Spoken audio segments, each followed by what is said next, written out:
Basically നമ്മൾ ആ ക്ലോട്ടാണെങ്കിൽ ക്ലോട്ടിനെ remove ചെയ്യാനായിട്ടുള്ള ഒരു ഇഞ്ചക്ഷൻ എടുത്ത് വരും. അതിനൊരു റിസ്ക് ഫാക്ടർ ഉള്ളത് എന്താണെന്ന് ചോദിച്ചാൽ, ഈ തുടക്കം ക്ലോട്ടായിരിക്കും. ഇപ്പോൾ ഏത് പേഷ്യൻറ്റിനാണേലും അത് കഴിഞ്ഞിട്ട് ആ രക്തക്കുഴലൊക്കെ ഡാമേജ് ചെയ്ത് കഴിഞ്ഞാൽ ചിലപ്പം ബ്ലീഡിങ് വരാം. അപ്പോൾ ലേറ്റായിട്ട് വന്നു കഴിയുമ്പോൾ ഒരു ദിവസമോ 2 ദിവസമോ കഴിഞ്ഞിട്ട് ശരിക്കും തുടങ്ങിയപ്പോൾ അത് ക്ലോട്ടായിട്ടായിരിക്കും. പക്ഷെ പിന്നെ വരുമ്പോഴേക്കും ചിലപ്പോൾ അവിടെ ബ്ലീഡിങ്ങിലേക്കും കൂടെ വന്നിട്ടുണ്ടാവാം.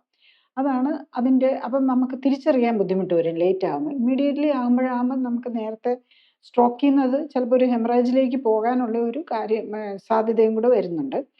പിന്നെയുള്ളത് ഇപ്പോൾ ഹെമറാജിക് സ്ട്രോക്ക് ആണെങ്കിൽ ഒത്തിരി ബ്ലഡ് ക്ലോട്ട്സ് ഒക്കെ ഉണ്ടായിട്ടുണ്ടാവും. അതിനെ നമുക്ക് ഓപ്പറേറ്റ് ചെയ്ത് റിമൂവ് ചെയ്യാനും, ഞാൻ ആദ്യം പറഞ്ഞത് ഈ ക്ലോട്ട് ഉണ്ടായിട്ടുണ്ടെങ്കിൽ അതിനെ ക്ലോട്ട് ബസ്റ്റർ മരുന്നുകൾ വെച്ച്, അല്ലെങ്കിൽ ക്ലോട്ട് ലൈസിസ് മരുന്നുകൾ വെച്ച് ഇഞ്ചക്ഷൻ കൊടുത്തത് മാറ്റുക.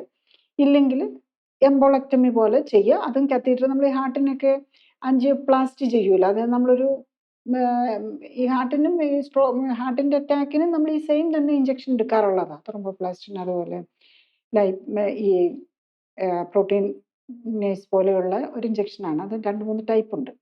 അതാണ് കൊടുക്കാറുള്ളത്. അത് കഴിഞ്ഞ് കഴിഞ്ഞാൽ പിന്നെ ഈ ബ്രെയിൻ്റെ കാര്യത്തിൽ ചിലപ്പം ഹെമറാജിക് സ്ട്രോക്ക് ആയിരിക്കും വരുന്നത്. അപ്പോൾ ഹെമറാജിക് സ്ട്രോക്ക് പ്രത്യേകിച്ച് എന്തെങ്കിലും ആക്സിഡൻറ്റിൻ്റെ ഒക്കെ ഭാഗമായിട്ട് വരുമ്പോഴും ചിലപ്പോൾ അത് വരാം. ബ്രെയിനിനെ പൊതിഞ്ഞൊരു 3 ലെയേഴ്സ് ഉണ്ട്. അതായത് ഡ്യൂറ എന്നും പറഞ്ഞു, ഡ്യൂറ മാറ്റർ, അങ്ങനെയൊക്കെ പറഞ്ഞ് 3-4 ലൈനിങ് ഉണ്ട്. അപ്പം ഇതിൻ്റെ ഇടയിലായിട്ടും ചിലപ്പം ഈ ബ്ലീഡിങ് വരാം. അപ്പം ചിലപ്പം ഈ ബ്ലഡ് തിന്നേഴ്സ് ഒക്കെ കഴിച്ചുകൊണ്ടിരിക്കുന്ന ആൾക്കാരുണ്ടല്ലോ, അപ്പോൾ അവർ നമുക്ക് തലക്കിട്ട് ഇപ്പം ഈ ബ്ലഡ് തിന്നേഴ്സും കഴിക്കും. നമ്മൾ എന്തെങ്കിലും ബൈക്കിലോ അല്ലെങ്കിൽ എവിടെയെങ്കിലും തലയിടിക്കുകയോ ഒക്കെ ചെയ്ത് കഴിഞ്ഞാൽ അവിടെ ചെറുതായിട്ട് ബ്ലഡ് ലീക്ക് വരും. ഇങ്ങനെ എവിടെയെങ്കിലും ഇത് വരാം. ഇപ്പം ബ്രെയിനിന് നല്ലൊരു ക്ഷതം വന്നിട്ട് ഒരു നല്ലൊരു മൂവ്മെൻറ്റ്, ബ്രെയിൻ ശരിക്കും പറഞ്ഞാൽ ഒരു സെമി സോളിഡ് സാധനമാണ്. അത് ലിക്വിഡ് വെള്ളത്തിനകത്ത് അതിനെ സസ്പെൻഡ് ചെയ്ത് നിർത്തിയേക്കുകയാണ്.